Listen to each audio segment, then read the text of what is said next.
Tom Chilton, good morning.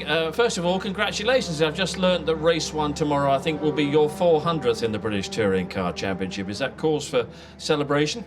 Yeah, good morning. Yeah, I can't believe it's my 400th race in the British Touring Cars. I can't believe where the time's gone. I don't feel that old, but I guess now I've got 3 children. That does make me reasonably old. Yeah, I love Thruxton, Steve. It's a brilliant racetrack, and what a great racetrack, where it all started for me when I was 13 years old.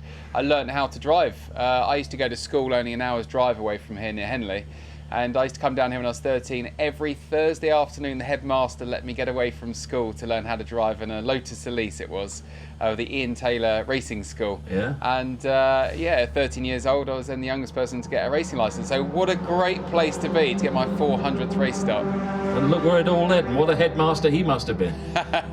Yeah, he was a nice guy. Having said that, it's becoming a bit of a battle at the moment. What exactly are your problems? Yeah, do you know what? It's a learning year, and when we signed up to it, we all knew that at Car Gods at Sicily Motorsport, and you know, I think we're doing a really good job. We have been chipping away at it, a little bit at a time.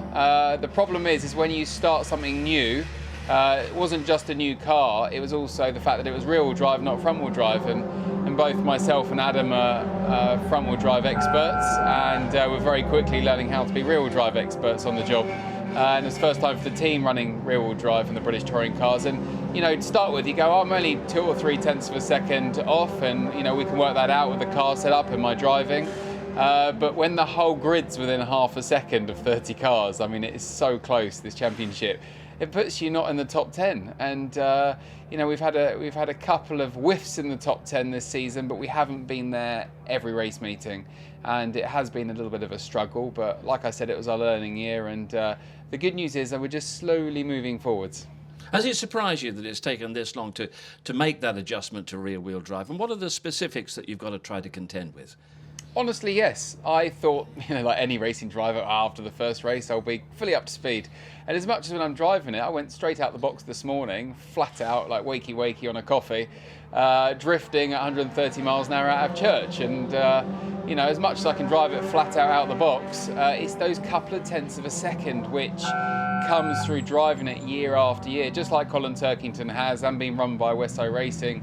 For us, it is our first year, and the driving style, if you want me to go into details, the difference, with a front-wheel drive, you kind of hold the brakes really hard all the way into the apex. You have this marvellous thing called a differential over the front axle, which stops your tyres from locking up, basically. You just get 2 wheels locking, not 1. But with a rear-wheel drive car, you have to bleed off the brake quite early as you turn in, because you just lock an inside front.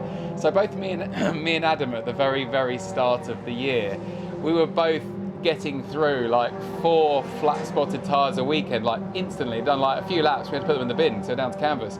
And it took us a long time to figure out how to adjust our driving style and the car just to be able to brake half as late as we could in a front-wheel drive car. And over time, you just start chipping away like an inch at a time. You like to say a metre at a time, but it was like an inch at a time, because we were right on the limit. But it's just a different driving style, and when you pick up the throttle, when obviously the rear kicks out and you get oversteer, with a rear-wheel drive, you can't pick up the power. You'll just have a lovely 360-degree spin. So you need to just be patient and roll speed in with understeer, and it's just a different feeling in the car. But fundamentally, they all go around the corners roughly the same speed. It's just how you do it. Well, thanks. I think we understand the frustrations now. They didn't tell you any of that when you were 13 years old down here then. No, they didn't, Steve. No, they didn't.